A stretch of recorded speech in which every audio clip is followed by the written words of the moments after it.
All right, good evening, everyone. Glad you're here. Thank you, especially on July evening, to make some time, continued time for this. I don't know if you noticed, we are at the halfway point tonight. We anticipate 8-meeting process. This is number 4, and I want to continue to make good progress as we've been doing. So thanks again, particularly today. This is our agenda for tonight. So I want to just talk through a bit. So in June, we're going to start with the second item. We're going to revisit June. There's some good developments there, and want to I know if you're like me, I actually had to go back and say, oh yeah, what did we actually decide? Because it's been 5 weeks, so let's just make sure we're clear on that.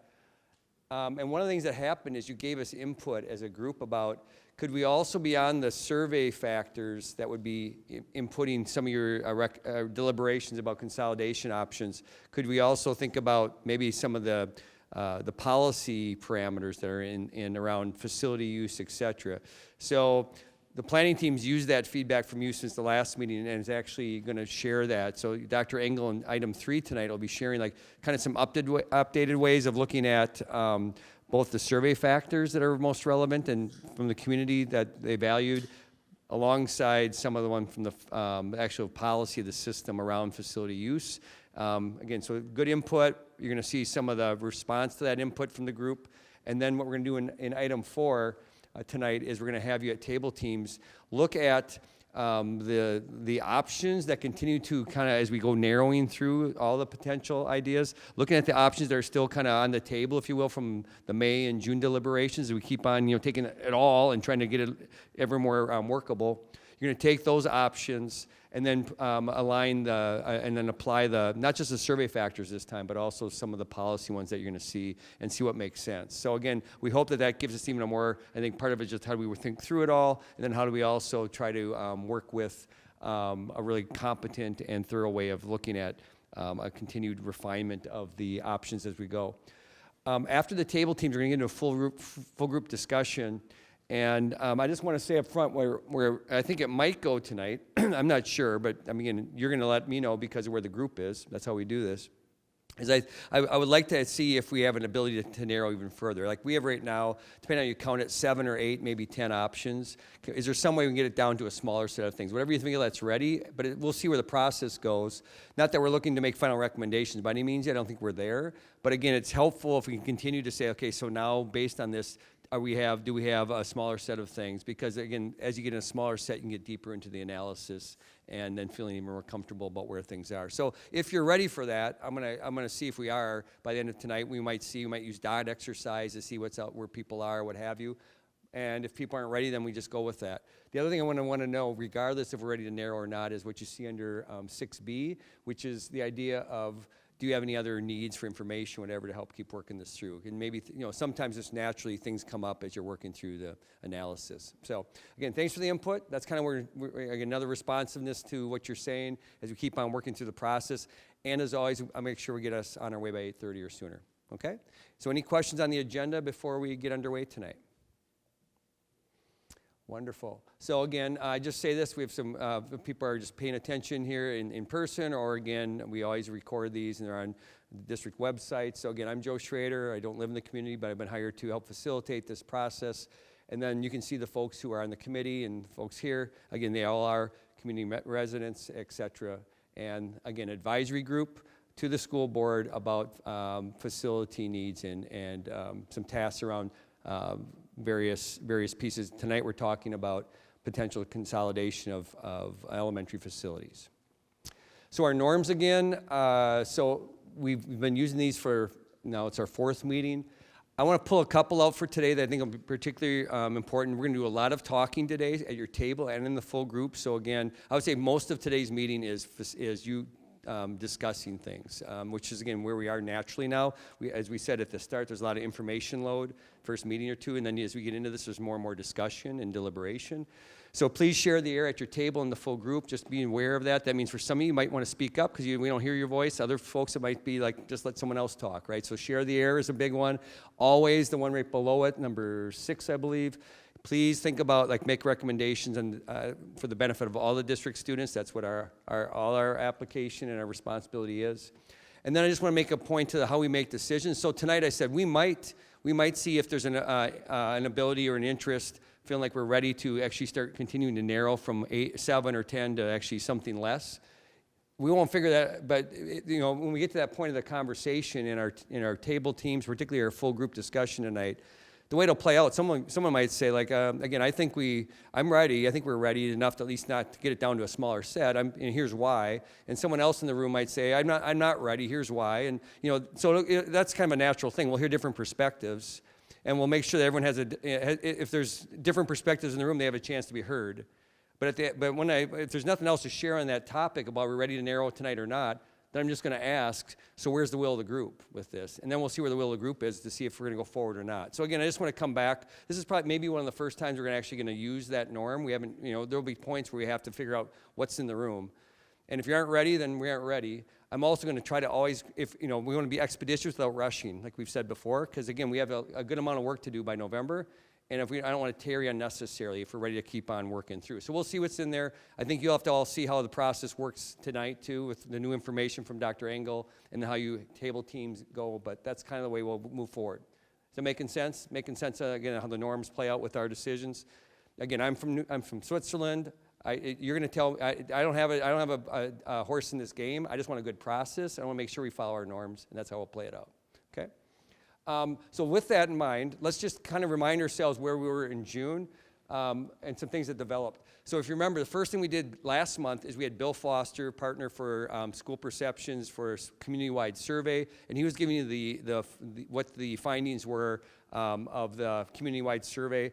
And we used those then, and particularly around the factors and parameters that people cared most about, to feed into an evaluation, which was item 2 of the night, which was probably the biggest part of the night, where you actually looked at, the various sites. Particularly, there were 4 that from the May meeting, 4 of the schools had come up for probably the most viable at that point. And so you looked at that plus some combinations, and you applied those factors or parameters from the survey to those consolidation options. And then we actually engaged some learning around that. We had some questions. I'll show you your input about that as we go. But so we left out of here with not just evaluating them, but also getting some feedback about what you were thinking about the options on the table. You gave us some feedback, as always, about well, good table discussions, good information, continue to move forward. So again, we appreciate that, because these are not easy decisions to work through and processes. What could be improved? Would like more high school facility information. Oh, and I forgot to mention that. That was the last thing we heard about. We got a little first. Item 3 was a quick kind of a presentation about some of the needs at the secondary level, particularly the high school, and then what you need from us, the planning team, to be ready for that. Because remember, we're getting ready for an August. The next meeting, we actually hear some feedback, including Bray, the district's architect, et cetera, some thoughts about what you needed. So we engaged with that. What could be improved? You said we'd like more high school facility information. We agree. Again, the purpose of last month was just to get your initial thoughts, do some initial information. More to come next month in particular. More opportunities for discussion. You're going to get that again tonight. That's most of tonight, and probably a lot of the meetings that proceed. That's where we are in the process now. And then still feeling uninformed about why each school might be considered for closure. So again, we're going to get more into the weeds today with that, as I mentioned. What do you want to learn more about? Secondary school. Yep. We talked about that already. Impacts on students for building closure options. Again, we believe that will come out of the processes and the deliberations you're talking about tonight and subsequent nights. And then lastly, and I mentioned this earlier, to integrate policy factors into the evaluation parameters. So that's what you're going to hear from Dr. Enkel soon. The planning team heard that. You're going to see some responses tonight. We had a couple questions. We always have QR forms. Remember, they're here anytime. So for people who are in the audience or for people on the committee, again, there's an opportunity to raise questions, get some responses. I'm just going to highlight a couple of them tonight. Again, you can get all of them through the link in the slides. You know that, so that you've seen how this plays out before. Kathy asked about how referendum money will be spent. And so again, Dr. Engel in particular is responding to these questions that come up. This is one where it'll be spent on the priorities that were indicated when people voted on it, but it's specifically student support, building maintenance, programs, and personnel. And I won't read it all, but you can see how that plays out over multiple years. You can see how that's in many cases, like the second bullet, replacement for some of the federal ESSER funds are basically we're federal funding around the pandemic and some supports. That money's going away, so this will, some places, fill a gap as that federal money goes away. and then in following years will be used to support positions, alleviate structural deficit, et cetera. So you can see it all here, but just again, a good question. People, I think that's a fair question when they've just had a successful referendum. It goes into the theme of the referendum was sufficient, or was necessary but not sufficient. And again, we'll talk about that in a minute again. We also had a comment Courtney had brought up, and that was part of our process the other day, had brought up the idea about, can we have a conversation about who we are as a district and who we want to be. I'm knowing Courtney's not here, but she asked that, if you remember, at the last meeting, so we just want to make sure that we can address it. So as you know, I mean, I even know this from living 3 hours away, but I've known La Crosse for, I would say, a couple decades at least, when I was a superintendent elsewhere, et cetera. I know that was a place where I had a lot of choice with it. I think that's been your identity. I would say, I agree with this. But the choice meaning that the school district offers many options. For example, charter schools, and there's a list of those, choice options, a list of those, high school academies, and the ability of parents to transfer schools if there's room available. So nearly none of these options are available at schools in our region, outside La Crosse, and they also set the district apart significantly. You know, so then the last statement here, the further conversation about who we are is certainly possible, but as part of a larger strategic plan. So this is the part where, you know, I think the system has had that identity. There's been no message yet from the larger board or whatever that's a departure from that. So I mean, you know, that right, there might be a need for that. That's probably when we talked about our second meeting again, as these are purposes of this, in charge of this group, and then non-purposes that probably starts going beyond the scope of the group. Although it's good to mention again. I think to see this is if that's important to the group, it's certainly something that you can be thinking about as you're wading through the options. But again, lots of choice. That's been a clear part of the identity. I want to come back to a couple things. This was what we shared last time, and you'll see it up here, but you might notice a call out, because what's happened since June is this is about a budget. This is actually showing why the referendum is necessary but not sufficient, and I won't read it all to you again, but it showed a projection, and this is from last month. And then I asked Dr. Engel, as we were planning, I said, so, you know, since early June, there's been some Madison decisions around, you've seen a budget get pushed, again, the legislature has finalized it, sent to the governor. There's some back and forth around that, some vetoing, et cetera. Bottom line, though, is the preliminary idea of this is that and you can see in the call out. So that's the update. State budget will likely shift the deficit projections 2 years forward. It doesn't mean it eliminates a structural deficit. It just means it defers it a bit. That's the initial look. That said, I even heard from the Assembly leader, Assemblyman Voss, was saying on the news last week that, you know, there's some threats around lawsuit around what the governor said. I mean, who knows how this plays out? And one thing that always has to happen for school districts is they have to wait till DPI says this is the final figure based on now the biennial budget from the state capital has been determined. Now we have to, here's exactly what you're going to get. So that we don't know for sure yet, we being the district. It looks though right now that there's still budget issues. They may have been deferred a couple years, but this group is about long-term trying to make things work too. So just know that's an update. The other thing that we have up here, and I have these up here in case we ever have to return to them again. I had this poster here. It's easier to see on the screen, but we also made this point of, as we were looking at in our May meeting again, the building closures, and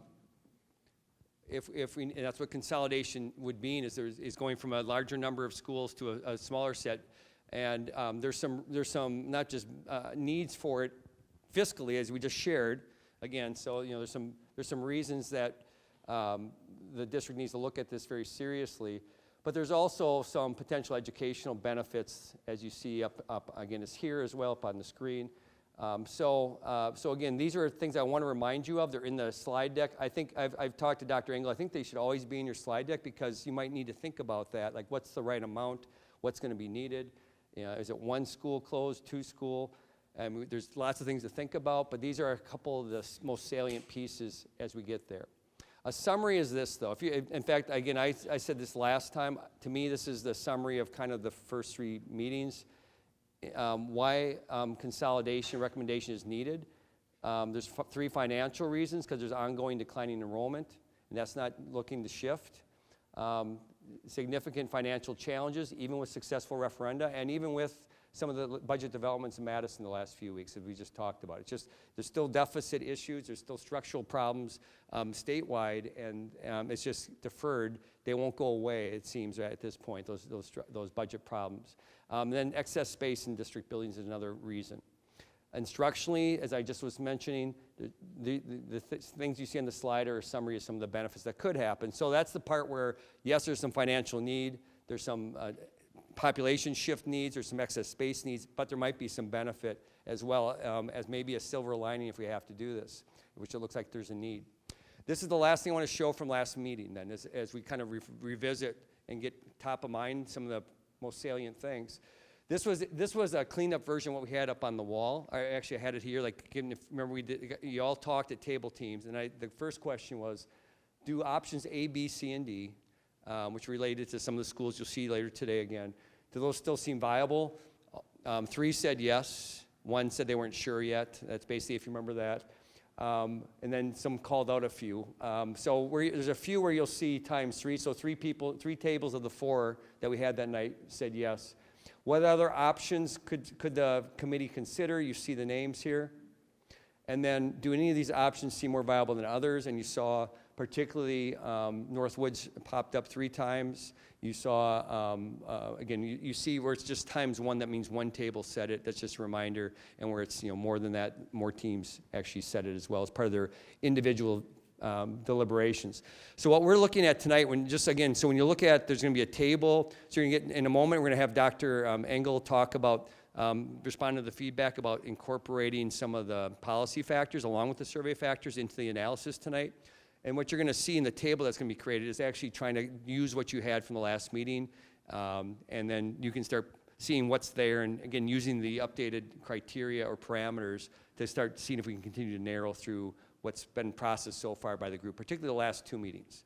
A, B, C, and D, why we started with that last meeting, because that's what when we did the jigsaw back in May, is the ones that popped out the most. And then last time we got it down, now it's an accordion. We got a little bit bigger, because you get 4, then we got a little bit bigger, maybe 7 or so up here. We'll see if we can get it, now can we get it narrowing again? That's usually how it works, and that's where we are tonight. So I know I took 12, 15 minutes to review June, but I've learned that if we don't do that, people get lost again. I hope that's been worthy 12 minutes or whatever it's been, so you can kind of, and if there's questions or like not sure on something, let's just hear it now before we get into where we're going to get into the new action or new information tonight. Any questions? Okay, so then Dr. Engel, I'm going to give it up to you here. We're going to try to continue to work on the evaluation to refinement piece with the survey results and relevant policy. So how about a hand for Dr. Engel? I'm glad you got some vacation recently. Well done. I was fortunate to be able to take a road trip out east and visit Maine and do some hiking in the White Mountains in Acadia, so it was awesome and rejuvenated to come back and do good work here. So as we went through this process, we've been listening and reading comments and thinking about the parameters the committee might use and to be helpful. And as we thought about that, this is some of the feedback that we considered as we were trying to be helpful for this committee in identifying some parameters. The first thing was that the comment cards indicated a desire to use the existing administrative policies, 9800, 9100, as a basis for developing parameters. They help us assess our facilities and help guide our closure process. And so folks from the committee, having seen those, indicated an interest in using those parameters to help make decisions, potentially. A second thing we saw from comment cards indicated a desire for a broader range of parameters than just the survey results alone, to kind of expand that a little bit with some other things that are also valuable. And so that kind of leads to what we've got presented here today as an option. Then general comments that we saw indicate a desire to include the opportunity for site redevelopment as a factor. We picked that up from comment cards and other things, as that being an important factor for some folks. Another thing we saw was general comments indicated that teacher satisfaction was identified as a potential factor in assessing, buildings and closures. And then general comments also indicated a desire to include specific profit/benefit of certain sites over others. And so those are things that factored into how we kind of put together what we have here today. And once again, it's at your discretion as a group to determine what parameters you want to use, but in trying to help you do your work, we've been paying attention, thinking that through, and trying to provide something that we hope you'll find valuable. So the process we use to develop a list of potential parameters, just to kind of walk you through our thinking and process so you can see how we got to this point. One, we reviewed the policies that intersect with facilities, so 9100 and 9800, and those are the ones that we kind of shared up front at this whole process and people may have looked at and that were referenced in the comment cards. And they have a whole series of different things that you could consider. We also examined the survey results again, went back through those, especially those top 8 items that kind of seem to rise to the top for our public. And then what we did is we looked at all of those elements, and there were about 60 of them, 60 different kind of individual line items, and identified the elements that were different between buildings. Some of those things that were in there are common across our elementary buildings. You know, it might be something like opportunity for differentiated instruction. We do that at every school building and would regardless. You know, so it wasn't really something that you could point to as different between building A and building B. It wouldn't help you, we believe, in making a decision about which building to keep and which building to consider for closure. There were certain things that did rise to the level of differentiation, things like drop-offs and pickups for students. Some of those are on streets, some of those are in parking lots. There is a difference between those that are buildings and could be used to differentiate between sites. The size of a site, you know, some are, 3 acres, some are 8 acres. That is a difference that you could use to differentiate between sites. And so we went through that from our perspective and identified those 33 elements that really created a differentiation between sites. And then we consolidated those policy and survey elements into kind of like dominant and similar categories. So there was overlap between 9100 and 9800. Some of those things overlapped. And the same thing with our survey items. Some of those things overlapped with others. And what it resulted in was, from our perspective, 7 parameters from an original 16 categories. There were some I just want to provide some other examples of things that we didn't feel were differentiating, and this group may have a different opinion and can add those if they so choose, but just from our perspective, this is what we saw. As another example, teacher satisfaction. From our perspective, teachers love their school. Uniformly. They love working with the people in them, they love their students, they love the site and how that provides access to their students' education. And it doesn't matter if you're at Northwoods or Summit or Spence or Logan or Central, like most teachers love their school. And so we felt it was really hard to identify that as being a differentiator. These teachers love their building more than another one. You may disagree, and you can certainly think about that as you like. Another one was maximizing city neighborhood redevelopment. It kind of got into that like cost benefit of sites. From our perspective, that's not really in our authority as a school district. You know, that's the city's thing. It's not really our ability. And it could have a different impact on each, so developing at Northwoods might be seen differently as developing at Spence, or Emerson. There's opportunities that are different at each based on its size, location, and each one provides, a different kind of cost-benefit analysis there. And it depends on if you were just thinking about it in terms of housing, Spence certainly has 8 acres that you could develop more housing at, and it is in a neighborhood, and it maybe if given its location, it's more dense housing, so you could put more houses there. But Emerson is also in a prime neighborhood, and while it's only 3 acres, it's adjacent to the university, and so there's maybe an opportunity there for connecting it to another public institution. And so trying to weigh all of that out from our perspective as a school administration, for whom that's not our job or expertise, was really hard to use as a differentiating factor. That said, if that will certainly come up as you think about these things in redevelopment, and you can certainly include as you think about these parameters.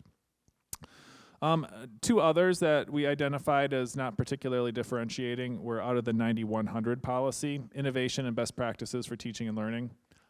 All of our buildings provide high quality opportunities for all of our students in teaching and learning. That's uniform across our school district. You're not going to find a difference. How it's implemented may be different through a choice or a charter opportunity, but all of our students have access to high quality best practices for teaching and learning. And then the other one was diverse learning needs. All of our buildings provide similar opportunities for students. There are some difference in how bathrooms are arranged or the size of a 4K classroom in one or the other, but that does not limit the opportunities for kids for their diverse learning needs in our schools. We make accommodation one way or the other. And so, you could potentially see examples here and there that are minor in terms of differentiation, but it didn't rise to the level of enough differentiation across our buildings from our perspective. And so throw that out there for things that didn't arise to that level of differentiating. So ultimately, what we were able to do from our perspective again was summarize those parameters, and this is a proposal to you all to consider as a place to start and to add or subtract as you see fit. But what we found were collaborative alignment with community resources being one issue, and this came out of Policy 9100. Depending on the proximity schools are to their neighborhood, it does create a difference in terms of the ability to collaboratively align with those local community resources. That is a differentiator, we believe. Physical site and facility considerations. This was found in both Policy 9100 and 9800, and we believe is a definite differentiator between our buildings. The age of them, the arrangement, how they're structured. Spence, has like arms that come off it that creates differences than Northwoods. That's like a triangle that has more internal spaces. There's certainly differences in how that's arranged. The site size at Summit is much greater than the one at Emerson, and that leads to different opportunities as a result. Financial considerations, we felt was certainly a differentiator. Just the maintenance needs alone at these buildings is drastically different, and so it was certainly different at those. The replacement costs of some of these buildings, the embedded cost. If you think of Emerson, we paid that building off a really, really long time ago. Our total annual cost for that building over its lifespan is much less than a newer building. And that's something to consider as well. General enrollment projections and reassignment impacts, that comes from 9800. Particularly in terms of reassignment impacts, splitting up different school district boundaries makes a substantial difference, and we've highlighted that in some of those metrics. About half the kids at the Hinchin boundary live closer to another elementary school already. That's much different than, say, in Emerson, where there would be substantial busing involved to get those students to another elementary school. So that's certainly a factor we think is viable or differentiating. Neighborhood accessible schools, that came out of the survey, and we certainly think is a differentiating factor for our buildings. Safe vehicle traffic flow was another one that came out of the survey, and it's also captured to a certain extent in physical site and facility considerations. But if it came out of our community's perceptions in that survey, we felt reasonable to include kind of as a standalone consideration. And there are definitely differences between buildings there, whether or not it's street pickup and drop off or embedded in a circular route inside a parking lot. That's a difference for kids.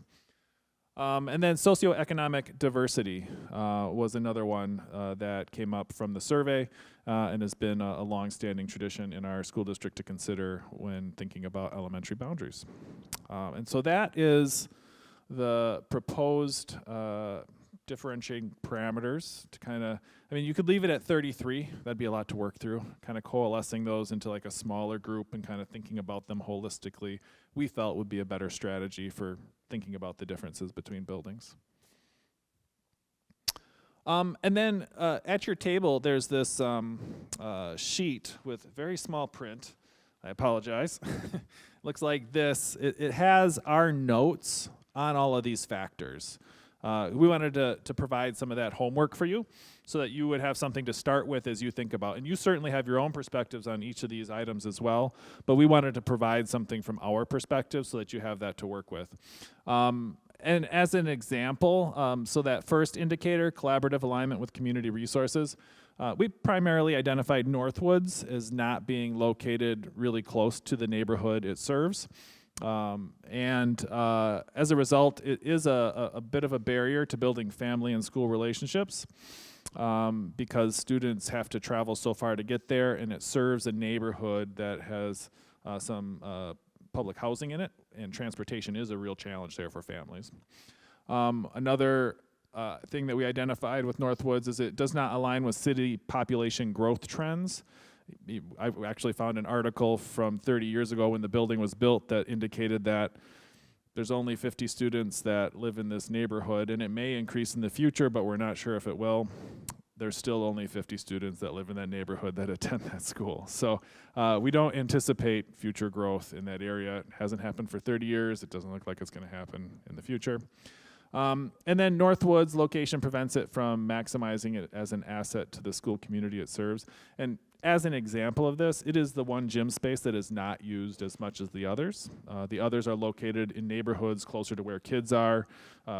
Community sites quickly latch on to the gyms at Emerson, Spence, Hamilton, Hinchin. They don't latch on to that one because it's so hard for parents and families to get out there. And that's, we have evidence of that in our building usage. So that is our initial kind of administrative thoughts around that particular parameter. And you probably have lots from your own perspective to add to that with nuance and detail from your own experiences at each of those schools. And so that's just something that we thought of to help you get started as you think about each of these options. With that, I'll open it up to any questions about our process to kind of refine things. I'm going to give you the mic. Yes, thank you. Yep. The media. Collaborative alignment with community resources. Can you give an example on that, like actually where in the district that's going well, or a building that like we strive to be like? Just on the opposite end, instead of looking at what is doing that well. We do that amazingly at Hamilton Elementary. It's a community school. We have strong partnerships. We've got the BGC located in that site. We've got a Cub Scout troop that meets there. We have youth programming there with athletics, on a regular basis. We're developing a health clinic there so that families have greater access to health systems that they feel a little bit nervous about going to the big buildings for, even though you can see them from Hamilton. So that is an example. That's like a paragon. North Side is another building that is similar, has a school community coordinator really embedded in its community, a BGC site. It looks a little different, at Southern Bluffs and at Northwoods because their population is rural or fragmented. Just following straight into that note, I'd love to just point out that piece, collaborative alignment with community resources, is something that our entire district, I think, really has as one of our highest assets, especially compared to the neighboring districts. So when we are thinking about, do we need a shiny gymnasium, I think we also need to think about, is there any way that these other neighboring communities could get those same types of community resources in through our partnership programs and stuff like that. So just a reminder of how amazing that is for our entire district. I think that's a huge asset for us. Thank you. And I would offer up that we have some subject matter experts in the room on some of these different things. Dr. Harsey is an instructional expert along with many of our other folks here. Mr. Joe Ledvina is here and can talk about facility considerations, and Ms. Sprang's here to talk about financial stuff. So as you're looking at these parameters, if you want more context, if you want information on a particular school, if there's something that you're thinking about, please just let us know, and we'll circulate and make ourselves available to provide any further information you need on these parameters, any building, so that you have the information you need to start thinking through all of this stuff. Thank you, Dr. Enkel. So let's just set up the team time then with that. So these are the two questions we'd like you to talk about at table time, at your table team talk. So we just got updated parameters. We're going to get a chance to process that. One question is, to what degree do the updated parameters help you differentiate among potential consolidation options? So that's one thing. That's the whole point of this, trying to get it down to like 7 areas that maybe be more differentiating in the ability to kind of figure that out and sort through. And then using the updated parameters and with an eye toward, continued narrowing. That's what we're trying to do. Which consolidation options seem most credible? Do you have some refined thinking around that? If so, what might it be? Just as a way of conversation to start, and we will see. This isn't at this point. It's just more of a. This is what we're seeing as we're thinking as a group. You might have a different opinion than other people at your table, but again, that we're just trying to get a sense of what's in the tables. And I'm sure each table is going to have their own process, but I'm sure that any table is curious about what else is going on in the room, what people are thinking. And that may inform, again, that's part of our conversation after this. We're going to have about 45 minutes for the table talk. Then we'd like to get to, following that with the full group and see what's in the room and if we're ready to do some more discussion about this or maybe even some narrowing. So that's the idea. So just want to let you know, again, in your slide deck today, you have detail on all the things that are still came to the process so far, the more viable ones. So you have a packet of these slides. This is detail you saw last meeting, but it's returned here again. So I think these will be valuable. I'm just kind of clicking through as we go. These should be the various resources that you could use to help talk through this. You have again, a few things I just want to draw your attention to. Every table has the big sheet.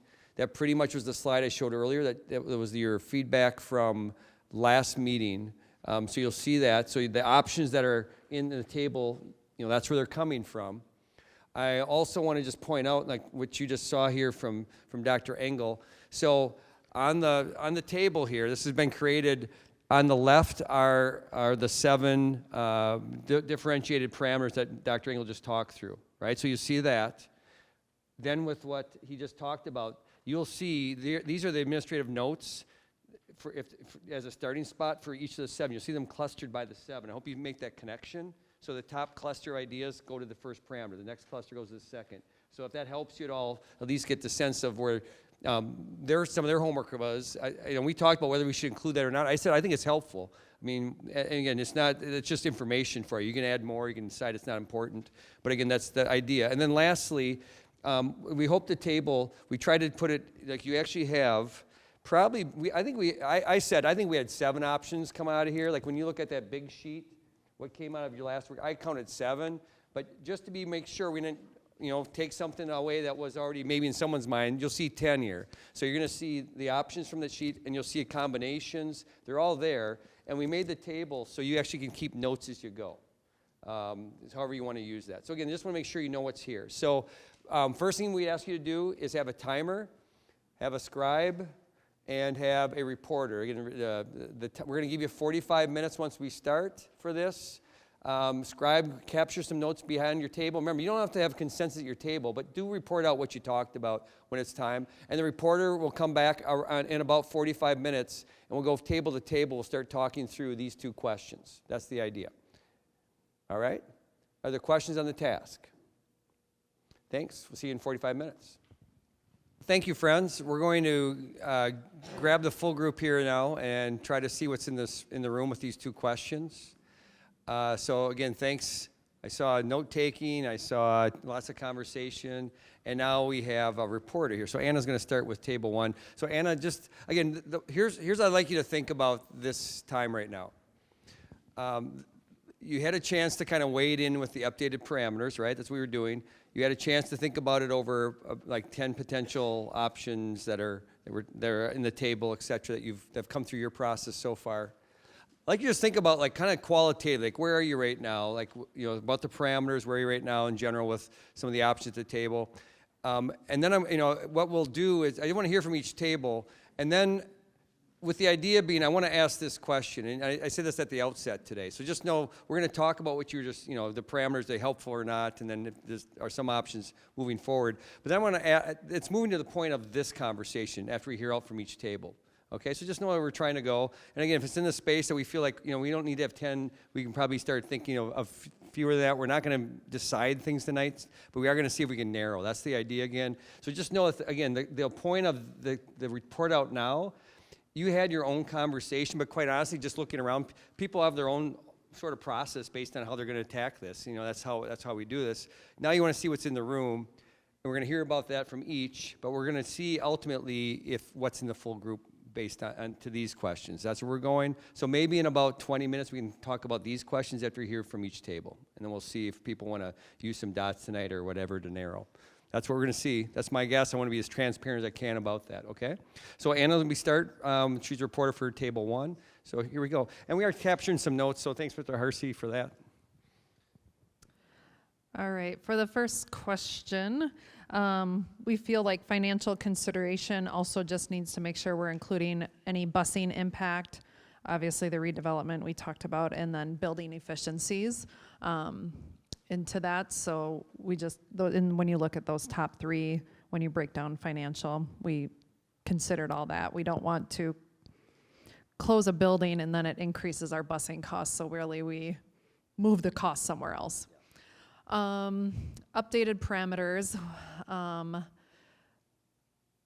We are probably down to our 4 schools, and into which consolidation option seems most credible. We feel like we can probably, there's a few schools we can completely not consider at all and get down to 4 and really start diving deep into those.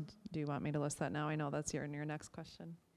Are you on question 2 right now? When Kind you're of, talking yeah. about it? That's kind of what we're. If you feel comfortable sharing that, I think that's fine. If it's Yeah, I think we're comfortable saying the 4 schools that we'd like to really start probably digging deeper and really, I think, in the options that we've already discussed as Northwoods, Hinchin, Spence, and Emerson. I think in what we are looking at as the other slides, then we wouldn't need further information on those schools and just really start to dive deep into those 4. And because, again, you can take a look at, you know, again, I put, just in case we're ready to start doing dots around, you can start thinking about the letters, because, you know, the combinations become like AB or AD. So as you're hearing this, you know, we want to kind of transfer that a bit too, so as you think about what she's talking about. So Hinchin, again, is which letter, for example? So that sort of thing, right? You have it here. Just so when you hear that sort of stuff, you can kind of think, I'm just saying, just hype, you know, just as you're all doing that, kind of process that piece you're tracking. So thank you very much, Anna. Can I come to this table here? Who's the reporter here? All right, thank you, Tamara. So we'll just take the 2 questions in order, please. Okay, so question number 1, I feel like the updated parameters were relatively useful, but also created more questions for us in the long, just because of some of the things we just didn't have an explanation for on there. So I think they were helpful in some ways, but I also think that there was a lot of questions for why, or what the statements that were in there, why they were in there. Yeah. And so just appreciate that. Where we're going tonight, besides if you're ready to do a dot, is also what other information would you need? So that's going to be helpful. So I hope there's, you know, we have some thoughts around like how it could be more helpful. So just know that that's coming, okay? So appreciate that. Cool, thank you. I would say, well, I have a couple things. Well, I have a question after 2, is that, if that's okay? That kind of relates to it. So we talked kind of mostly about Spence and Emerson and Hinchin, a little bit about Northwoods, but from our perspective, Northwoods is the newer building, and we also have 29 kids. We asked this. We have 29 kids that actually come into the district to go to Northwoods, so I think that's a consideration to take a look at as well. One of the things or a couple of things that we looked at was Spence, like kind of more in depth with Spence, was that it does need a bunch of work. It has a large footprint, so possible redevelopment of that area might be useful to, which I know we're not really supposed to look at, but might be useful as well. It does reduce some of the maintenance costs, and like busing stays very similar if that was the one to close, right? One of the other things that came up, or the question that we have, is just about how are we going to fit these kids into some of these buildings, right? So I think that the given that we have is that we're not going to reduce staff. We're not going to increase class sizes with this. I'm hoping I'm correct with this. So say you close Northwoods and there's 93 kids that go to Emerson. Where are they going to go? Like, is there room for all of those students and the teachers that will follow them in that building? And so that is one of the questions that kind of came out of this. Yeah, again, that might be a perfect example, like things we want answered about whatever might be still on the table, those sorts of things, absolutely. So thanks, Tamara. Anything else from the table before I move on?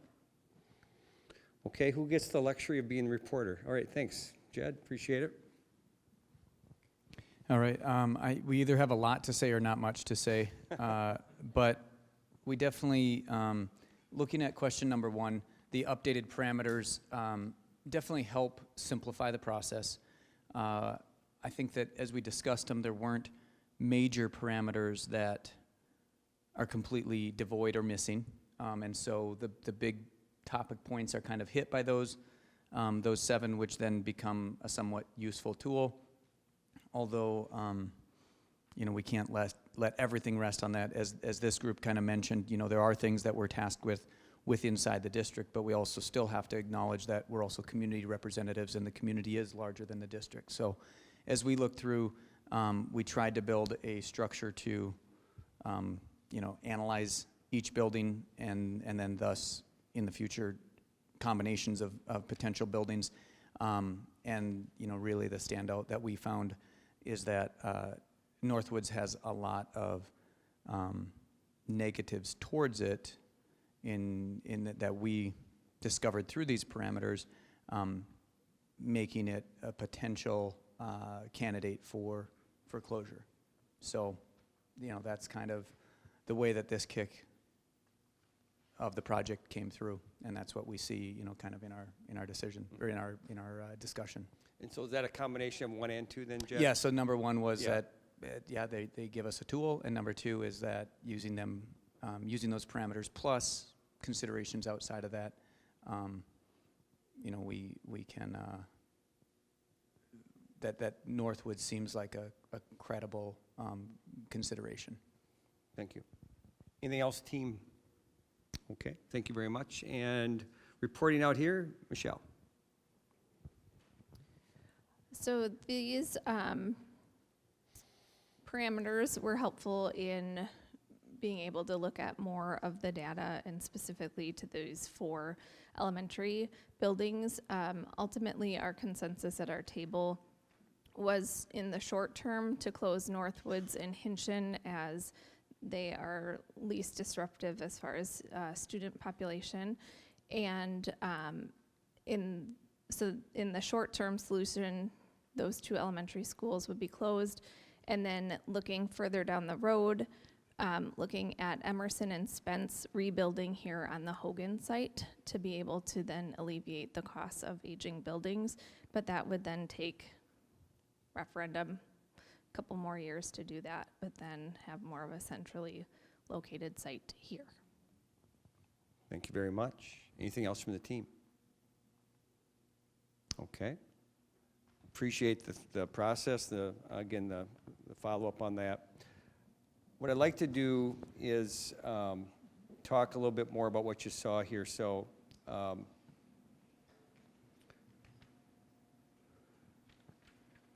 the process itself, as we talked about, we kind of went from explore to evaluate to refine. I mean, I think we're somewhere in the evaluate to refine part of the process.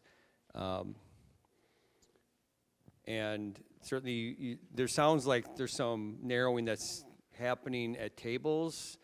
But again, ultimately, it's the committee. So we try to think about always, again, like you want to have enough ability to kind of, with a few people, dig in. And then, again, let's talk about like the full group, because ultimately, this is a committee consensus. And again, the question I just start with, and you heard some different options. You heard by name and some ideas. So I think this is the idea where a real specific thing would be, okay, like we have really on your sheets here, you had 10 options that have kind of come out through previous pieces. And so it'd be helpful for us to continue to get some of the questions that you have answered. You want to go deeper into some of this, at least collectively, I think. Like, how many options would you see as a consensus that we'd be ready to start focusing upon? Is it, I don't know what the number would be. It could be 4, it could be 6, it could be 3, it could be, whatever it is. But that's what I'm trying to figure out. And that's the real practical question as a facilitator. And so just let's talk about what that might mean. It might mean that, say, yeah, I think there's a consensus. We could do it in 4. I might say, okay, then you're all going to get 4 dots, and I want to see what's in the room before we leave tonight. If you're ready for that. Or it could be, I'm ready for less than 4. I could do 2, or I could do 6. I don't know what it is. I just want to be able to be expeditious without rushing and help us to continue to work through this appropriately, because I think we're still going to need some more processing of whatever's still on the table. And again, if whatever we can get to a appropriate narrow, it'll help us to continue deeper into final recommendations, whether it's next month, the month after, because we also have high school work we're going to be looking at in terms of some of the quality of facilities. Again, there's going to be 2 high schools, 2 middle schools, but again, the idea of what's the equality of facilities between those different spots, we have that work to do yet, et cetera. And with whatever is still on the table with schools, this gets into Tamara's question, because we're going to talk about attendance boundaries with that too. So that's another level. We haven't really gotten to that yet. So I think that's partly not just which schools, but then how does the attendance boundaries work.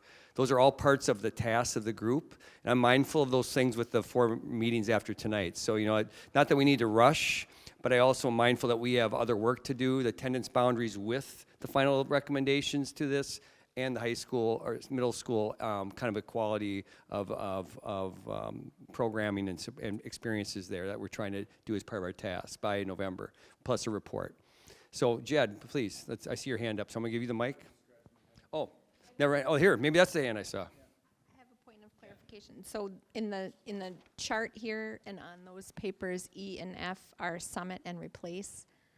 But just to clarify, in the packet, summit is an F and G is a replace. Oh, let's make sure. If there's a typo there, so let's make sure. If you fix your packet to G is summit and F is. Let's just make it consistent right now. So you have a suggestion. Let's just go with your suggestion. Fix your packet to say E is summit and then multi-school, multi-phase replacement. I'm guessing that's what F is? Yes. Okay. So one more time. She's got it. In your packets, make the F and E on summit, and on slide 20, oh, it doesn't have a number, multi-school, multi-phase replacement should be F. Okay. Thank you. Thanks for catching that. It's important. Okay, so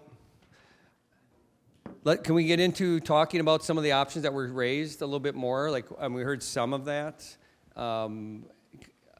Or maybe people, like I heard 4 here. I heard a few here. I heard 1 that particularly popped up. I heard a couple popped up, but maybe 4 in general. So what are you hearing? Because what now you're trying to do is, again, what we're trying to do is go back to our norms. Norms say we make decisions by consensus. The only decision we're doing tonight, as far as it's an important one, we're saying are you able to narrow down to a certain set? And I want to see we heard some perspectives in the room. I want to get a sense of how many of you would be able to say, if you give me 4 dots, Joe, I'd feel comfortable putting my 4 dots up here of the options up there. Or I think I'm not, that sort of a thing. How many would be feeling that you could do that? Nan's even going 3. I think I can do 3. She's showing. All right. I don't know. Some of you doing 3, I see. If I gave you 4 dots, you could choose to use 3 of them. I guess the question I'm saying, would that feel like that's an appropriate, somewhere in that 3 to 4? You have that many options. You could probably get it down where then we could begin to focus on those 4 and see where the best use of our time would be, and then get deeper into some of the analysis. Tamara, I see your hand up, so I'm going to give you that next. Yep. Here comes the mic. Can you just clarify on the new slide F, the multi-school, multi-phase replacement option? So that would be in all 3, we'd be looking at doing all 3 of those things, or just one of the options? One of the things that came up in the feedback from the last one was to consider a multi-school, multi-phase option. That is an idea only that was put in there. It is something that could happen, and it could look lots of different ways. And I think this table right here kind of came up with a thought process around a multi-phase option. First, these two, then this thing. And so it wasn't my intent to create like a particular scenario, but just to say like this is an option with that. I don't know how much this group at this time wants to pursue that idea specifically. And any of these options could be leveraged into a multi-phase, multi-school option. And so it was just my intent to be responsive to the interests of this group by creating that as an option Yeah. on the list. Yeah, you're tracking well, Tamara. I just to say, this is the big sheet is what we captured basically the summary of what people's input from table time last time in June was, and you can actually see the multiple options. That was like to the last question, what other consolidation options might we consider, and that was some kind of a multiple. So again, the planning team felt we shouldn't take that away because that at least came up from one of you or one table, but there's no more specifics about it because, but at least you can tell us today if you think you want us to keep that in play or not, I guess. Does that make sense?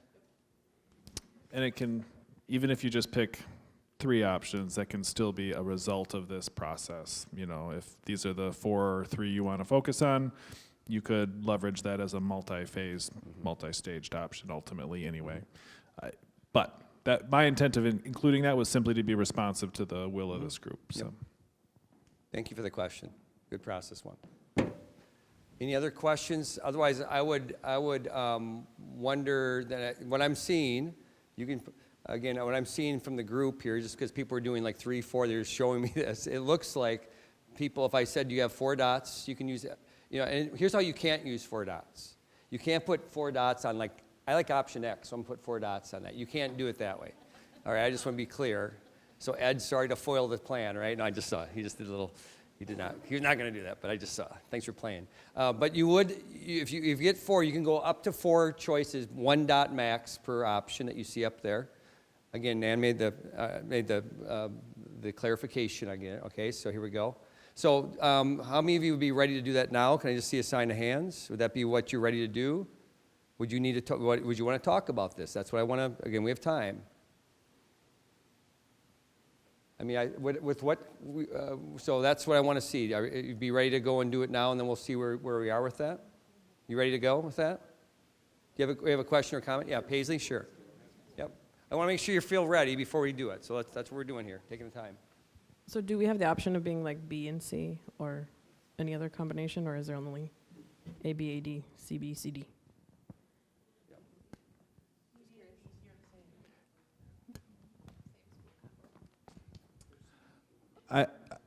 The combinations that I included when presenting these options were north-south combinations.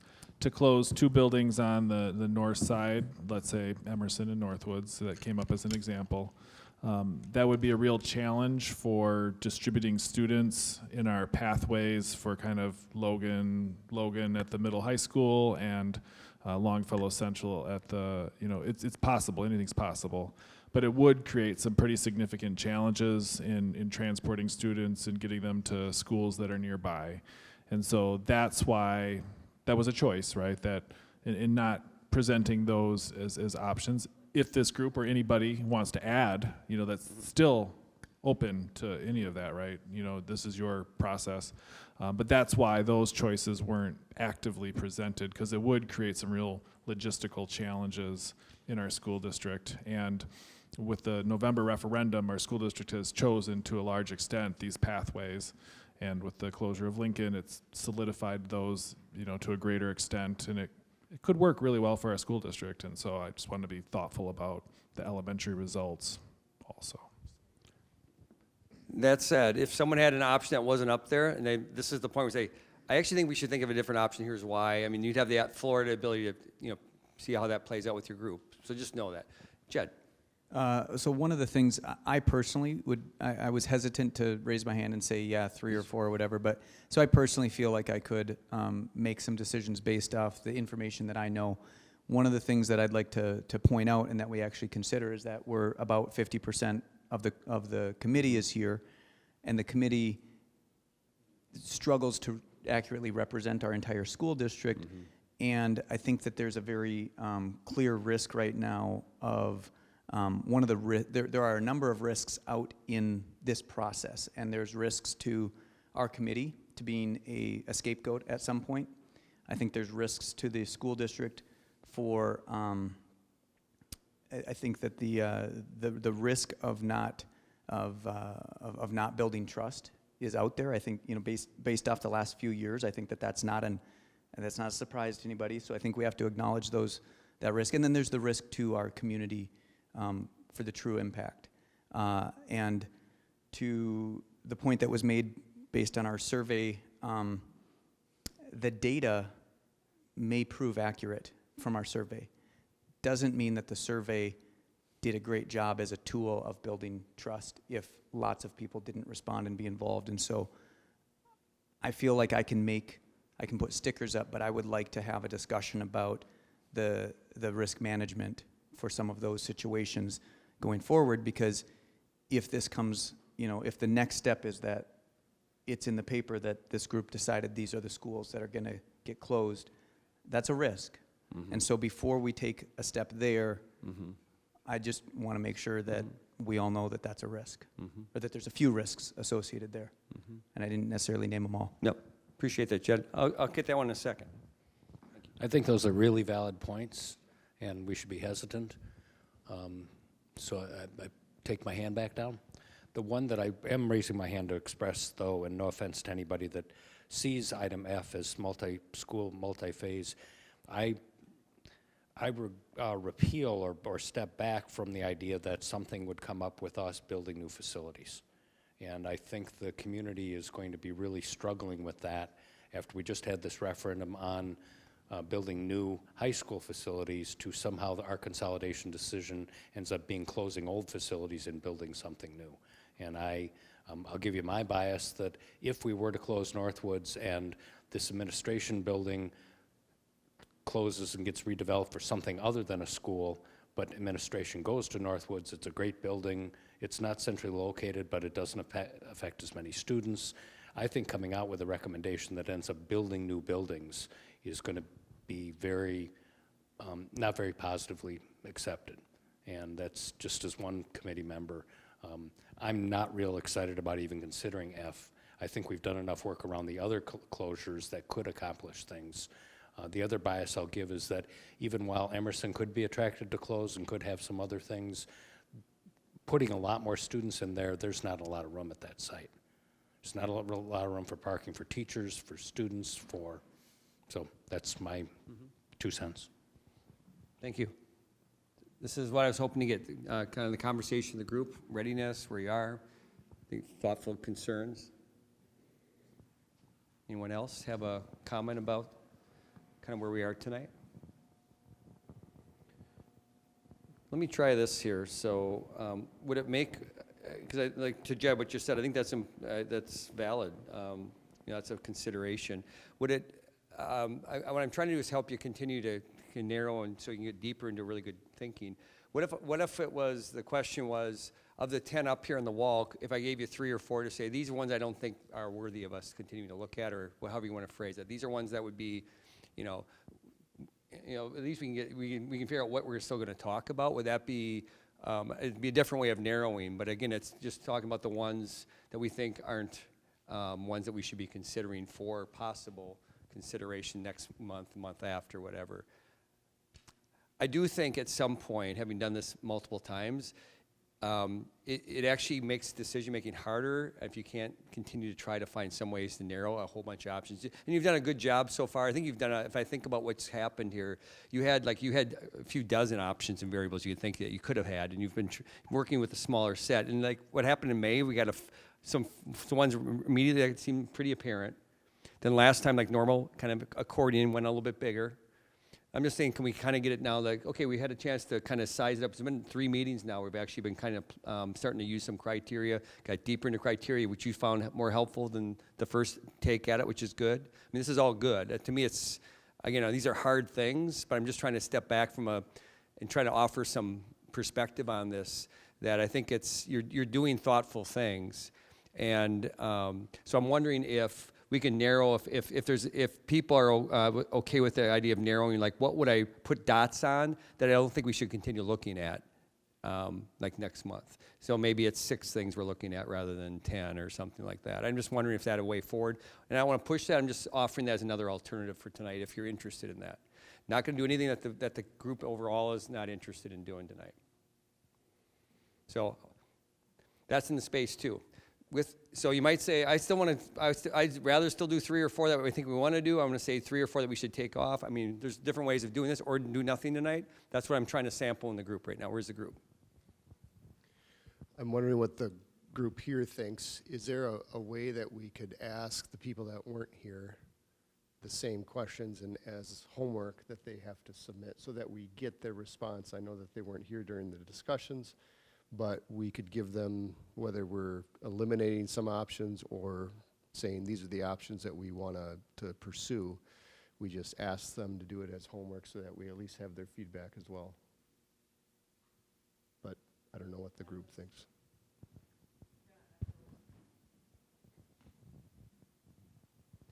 I was kind of thinking the same lines, Carl, is just, can we get some feedback from them? I agree to Jed's point and relooking a committee. It's hard to get down to those points, but also want to respect our timeline and moving forward. So I was kind of wondering the same, can we, just as we got documents to prep, could we get a survey that we have to submit? So at least by next meeting, it helps us or helps be prepared to have a more in-depth conversation. Because again, I understand we're also at a halfway point, so we need to keep moving forward too.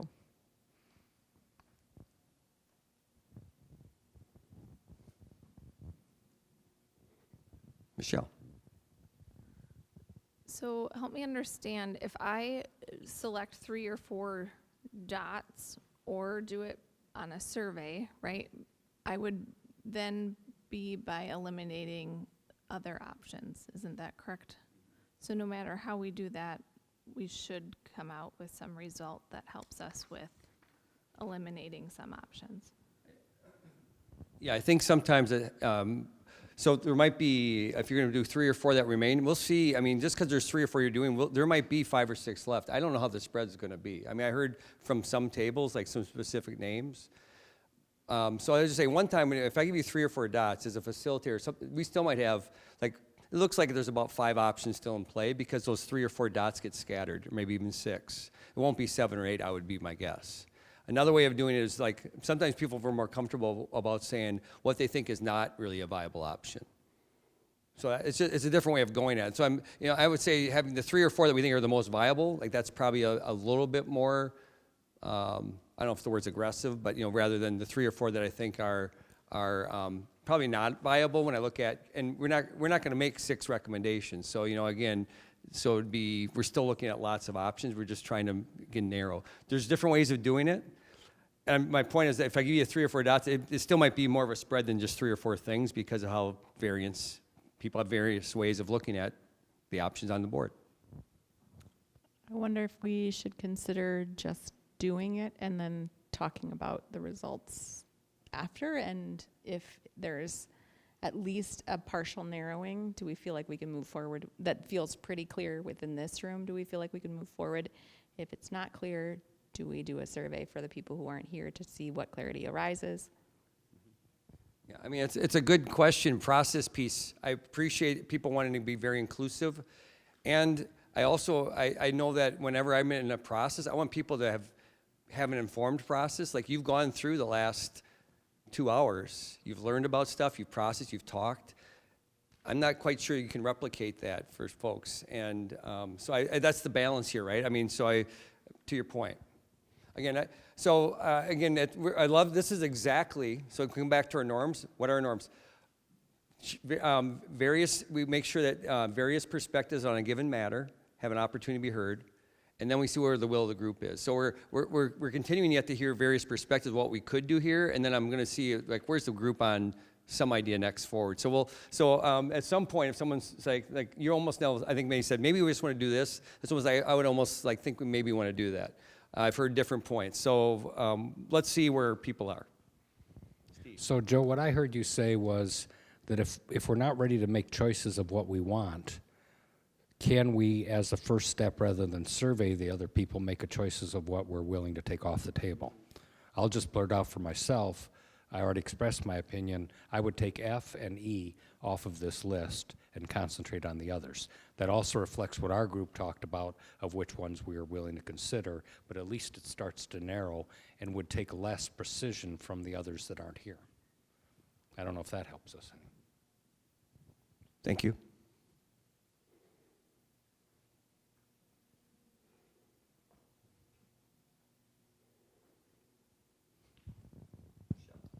I have a hard time taking F off of the table, mainly because this is like, if we close 2 elementary buildings, it's a short-term Band-Aid. But with our declining enrollment, eventually we're gonna have to do something else. And I think it was stated on this large sheet of paper, but looking at how we balance a north side and a south side school, and then our other piece of our rationale was looking at how it affects monetarily over the years, looking at what's least disruptive now, but then long-term, how do we make sure that we're fiscally responsible for the future builds thereout? Thank you. Other perspectives before I kind of try to facilitate our suggestion here. But I want to make sure anyone else has a comment to share about any piece of this deliberation. So what's fair game right now is like talking about any of the options. We've heard it from table report outs. We just heard it from a couple of people's comments just now. My bigger question for you right now is whether you want to have some level of giving us a chance to narrow here tonight. So and then if we do, then it would be a question of would you willing, what we're going to take off, or what we might want to say we think we should, there's 2 different ways of doing it. We've talked about. We could just say we're going to put dots by the ones we think we should remove for consideration versus the ones we say we should definitely consider. There's 2 different ways. But I think the first, again, unless there's something else you want to say about specific options tonight, which I don't know that we need to right now, because you've already heard from tables and some other comments. I think the question for you tell me if I'm wrong, the question for the group is, and see where the group is do you want to have some kind of dot exercise tonight that would reflect where you currently are thinking collectively? And if so, if the answer is yes, then we'll talk about which method we'll use. But how many of you, again, are you ready to let me know where you are with that? Because I would be asking for a sign of hands in a minute if you're ready for that. That's the question. So I'll repeat it one more time. The question will be, are you ready to, one way or another, we'll talk about which way, but are you ready to weigh in on the 3 or 4 dots or whatever it is, one way or another, to see if we can narrow tonight? That's the question. If you're ready, if you'd like to, I'm seeing, raise your hand. I don't know where people are. We'll see in a moment. 4, 5, 6, 7, 8, 9, 10. I have 10 people of 13 here tonight that are saying yes. So that's where the will of the group is right now, I would say. So with that, then I would ask the next question. The next question is, would you, approach A would be, I give you maybe 3 or 4 dots, whatever you think is appropriate, to say these are the options that we think we should not be on the table for future consideration. So what we take off from future, that would be option A, versus option B is these are the 3 or 4 we should be definitely keeping on the table. 2 different ways of doing it. We've talked through that before. So the will of the group so far has told me that people want to do the dot activity. I just want to acknowledge that. Carol, do you have a comment about that? Yep. I think that we should limit the dots to 3, because I think that if we have 4, you're basically a 60-40 split, and you're basically making the same decision, except for 1. Okay. So Carl's saying a max of 3 if we go with the A approach. Okay? Anybody have anything to say about the A approach versus the B approach? The A approach would be these are the ones that should no longer be considered for future consideration. Okay? Anything for, okay, so I'm going to ask for A approach first. Again, that would be, right, clear? These are the dot, if you put a dot by an option, that means it should no longer continue as something we look at for consideration. If you prefer that approach, raise your hand, please. Okay, So 1, 2, hold them up, 1, 2, 3, 4, 5, 6, 7, 8, 9 of 13. So that would be where the will of the group is. Now I heard 3 dots from Carl. I mean, this is how it works. This is how it works. So, yeah, and this is important. I mean, it's all, I get why you're doing this. And we aren't going to do anything unless the will of the group's there. You had a chance to talk it out. This is real. This is how we do it. So, all right, so Carl's saying 3, but someone else having a different idea before we actually have you do it. What would happen is, again, you have 10 options up here. Yep, okay. So, so you have 3, if in 10 options, you'd have 3 up there that we no longer look at. If you had less than 3 that you felt comfortable with, you'd indicate less than 3. Michelle, you had a comment. Don't we need 6 dots in order to do that option so that we can eliminate the majority of the options? So if we take this approach, if you put a dot up there, I'm going to make if it's letter X, I don't think should continue to be looked at. I'd put my dot up to X. So you're only going to indicate 3. So that's what he's suggesting. You might suggest you want more. You might more removed. Go ahead. That's what we're talking about right now. Now we're talking about what's the different perspectives on the number of dots. So he's sharing a perspective. Doesn't mean what we're going to do yet. That's exactly what we're talking about. Since we're not completely following Robert's rules, and then we can talk about slightly different things during the thing. So one of the things to consider is our options are very different. We've got options up there. I think there's some that a lot of people feel could come off, and there's 2 that stand out as being very different than the rest, because the rest are singulars that somewhat make sense and doubles that somewhat make sense. And so another consideration is to how many of us are considering a double versus a single is just another piece of the conversation, which makes it hard to vote against apples and oranges. So that's, again, I said it out of place because we're not a formal. Yeah, this isn't Robert's rules of order, but it is, again, a process of trying to see where the group is. What I saw though was for the group wants to get their input tonight. They want to narrow, and they want to choose it by which should go away for future consideration. So I've heard that. So I just want to ask how many dots. That's all I want to ask. And then, so I've heard different points of view, and ultimately where the group is, and then we're going to do it. I think we're getting close. So now. I liked your point about we can do the exercise and it doesn't mean it's a result. Sure. Well, we could look at it and say, forget it, we hate that, right? No, I was just going to say Carl's approach is the conservative approach, where we still continue to have many options on the table, and Michelle's approach is a little bit more, I'll use the term, aggressive. That she's not aggressive, but you used it first, so approach that would, it's still maybe not, it's not going to get to 4 because we're not all going to agree. So it's not saying that there would be 4 left. It's saying we might have more information, maybe? I don't know. I know we'll have more information for sure. Always do. So I do think there needs to be a consensus, though, on if we're doing single buildings or doubles, to your point, because otherwise I need 6 dots.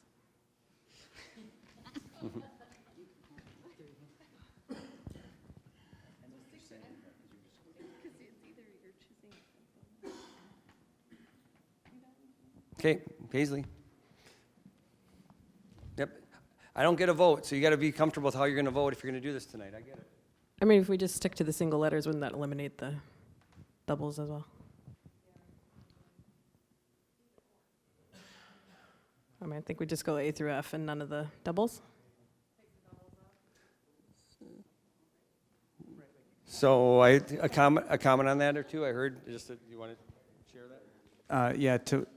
Paisley, just to make sure I understand what you're saying is if we actually remove our combos as choices, then that doesn't muddy the waters, and it also doesn't eliminate those as a future option. Right. Yes. Okay. No. Thank you. You got it. I'll just say by keeping both singles and doubles there, it provides some clarity about if we agree with the idea that 2 is the optimal number of closing or not.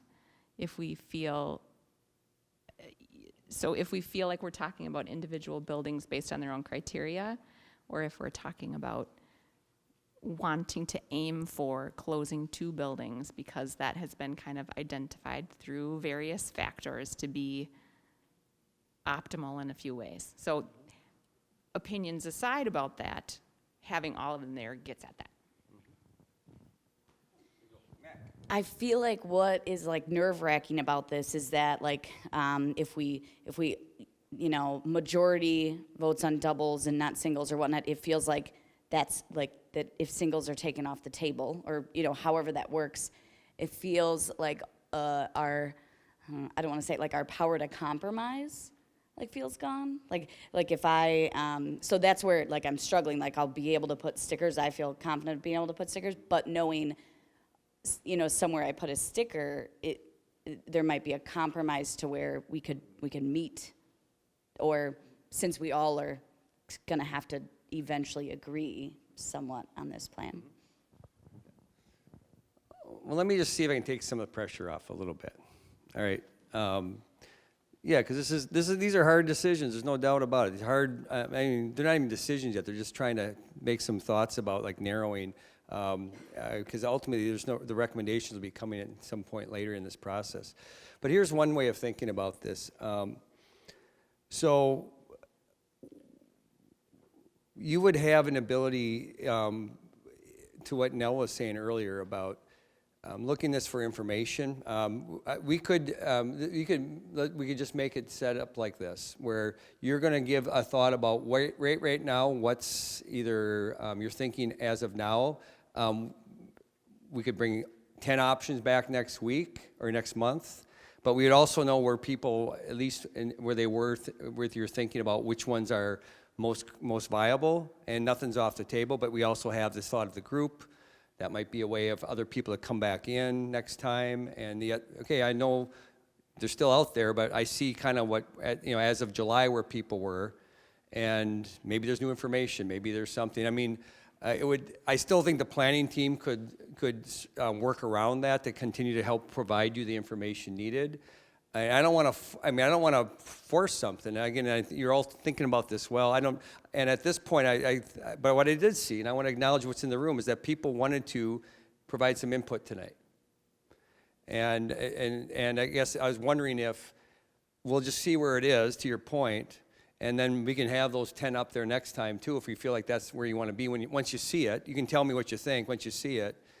That still allows people to engage that weren't here, that are on the committee, or be here next time hopefully. They can see the process that you got to whatever at the end of the meeting where you were, and yet we might have to talk about something that, whatever. So that's a way that can maybe still get your input and see where we are and help us plan better for the next meeting, keep things moving, and yet not feel like it's decisive if that's what the concern is tonight.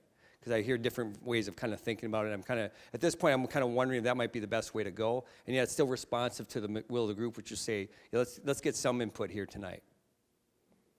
Would that be, how would that maybe play out? Steve? Maybe I'm hearing something different from people, but do we agree as a group that closing only one school really impacts the community differently than, and doesn't affect enough savings that closing 2 schools or 3 is still in the mix? So if we leave those single choices up there, that's not really giving us a lot of guidance. It's going to be some combination of whatever we leave on the table, even regardless of some of the things I've expressed before. But back to Dr. Engel's point that picking one on the north side, one on the south side seems more equitable. It also deals with some of the boundary issues and that type of thing. Do we agree as a group that we have to come to a recommendation of at least 2 closures?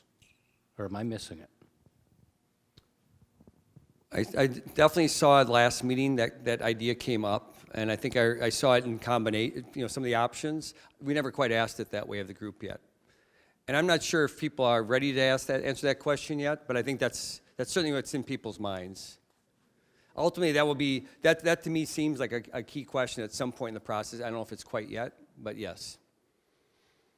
It was clear to me, I'll just say, from the ideas that came up, people, one table at least even said that, a north-south, and then you saw some of the viable options that people certainly are thinking about at least some about the paired north-south school. If we're going to do this, probably needs to be two. But whether that's the group, I don't know yet, and I don't know if it's the right time yet.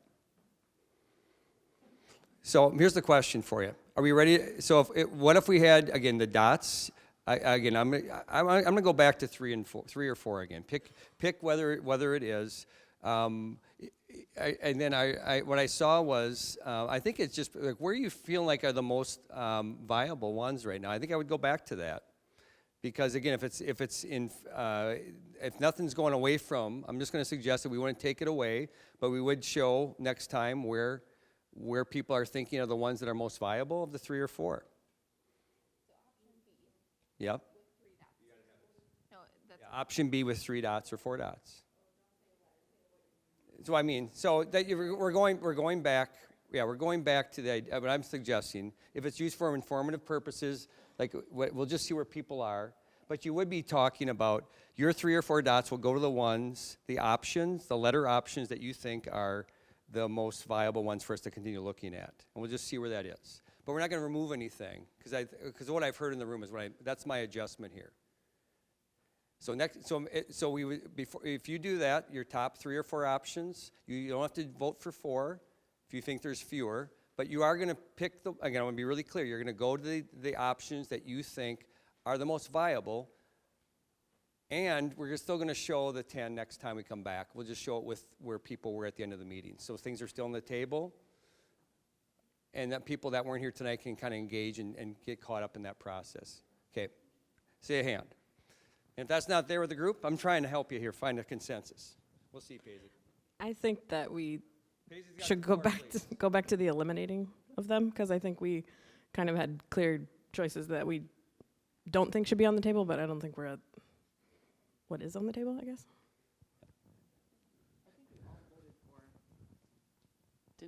Didn't 9 of 13 of us vote for the options that we, the option A, Yeah. not B? Yeah, well, the reason I switched it because I heard about 5 comments that had me thinking people were, by eliminating, we're going to get a process problem. Like we're eliminating only single ones or double ones, and then it made me feel like, well, I can ask the question again, but see, that's why I changed, because I heard enough comments where I thought people were like, I don't know if I want to eliminate, because now I'm thinking about double options versus single options, and that's problematic for me. And that's why I said, well, then how about if we leave the options up? We won't reduce any, but we'll see where you're thinking, what's the ones that, at least in your mind, are most viable. Because that seemed like it took care of the concerns, and yet, because we're not taking anything away, it doesn't bind us to anything. It just lets us know where we are as a way to prepare around at least the narrowing a little bit more clearly. That's why I did that. But I would ask the question again. I hope that makes sense. That's what I heard in the room, and I'm seeing some nods, so I guess I'd like to at least ask the question one more time about which approach you'd want. Okay? This is actually what progress looks like on this. Yeah, I know but that's why this isn't easy. I mean, I'm just saying this is actually progress right now, because we're listening. We're trying to. This is not complex. This is not easy. You have different points of view. So do you want us to put a sticker on the one we don't want? Well, I want to ask one more time, because Tamara's asking. Yep, hang with me here. We're making. Yeah, and yep. Again, this is again why we're doing this is because I hear what's in the room, and I want to make sure we're not just getting it done. I want to make sure I'm responsive to it. So I'm going to ask one more time. You heard the concerns that came up since the last vote. So here's the question again. I'm going to ask you to come up with 3 to 4 dots. I think I'm going to ask it this way this time. That wherever you put your dots, that you would be putting that on which ones you think are the most viable ones for us to continue looking at, knowing that we would still have all 10 up on the board next time, but we would see where people's preferences were at the end of the meeting. That's what we're trying to do. That's what, if you think that's where we should proceed now with the dots, I'm asking for a raise of hand, because that's what I think's in the room. So you'll vote for the ones you think are most viable at this point in time. 1, 2, 3, 4. Well, I'm not sure we're anywhere then. All right. Yes, ma'am.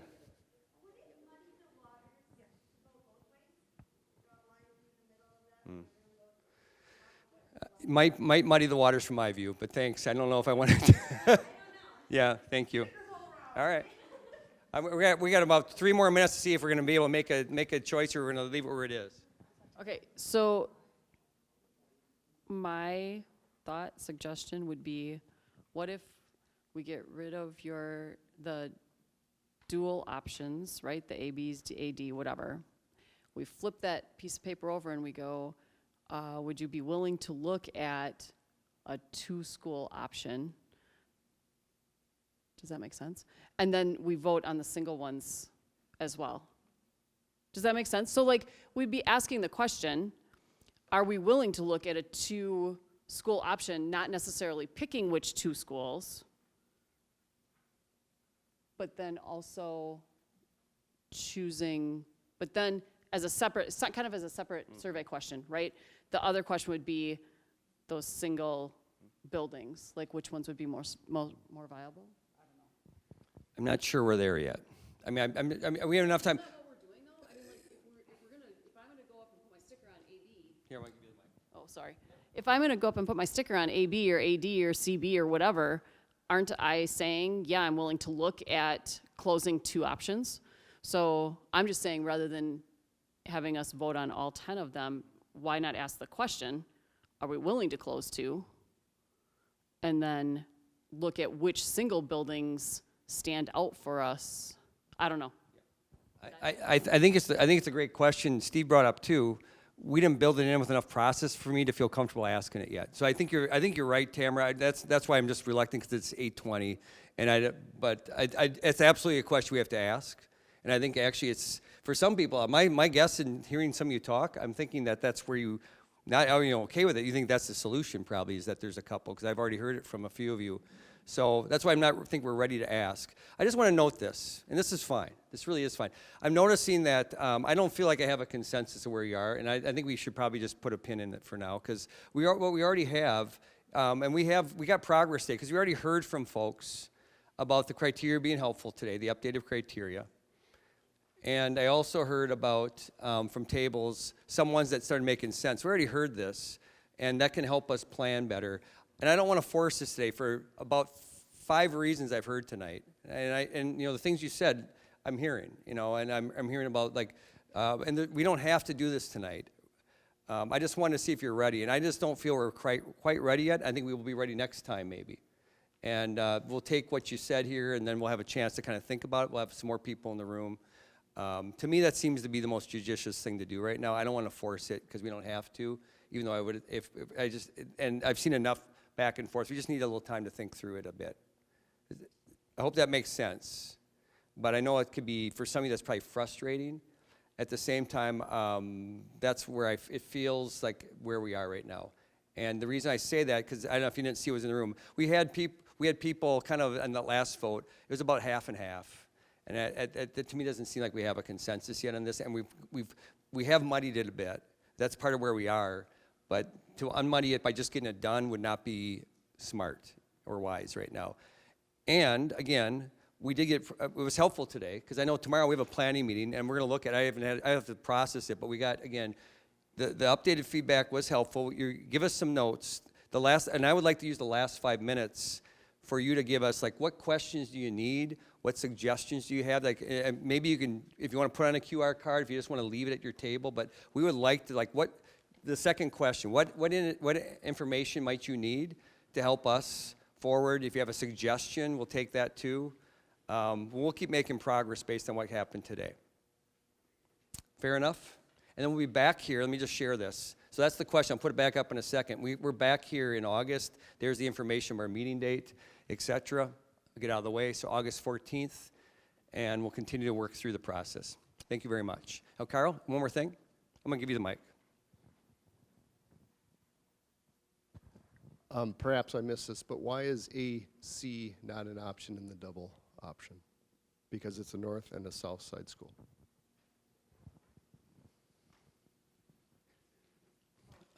Any comment? I wouldn't.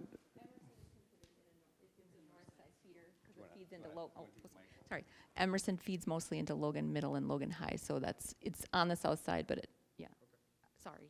No, that's great. I didn't have the answer, so I'm glad. Thank you. Again, you might have suggestions, you might have questions. Again, to that, I'll put it back here. And thanks again for giving us feedback tonight as well, as always. So again, partly around B.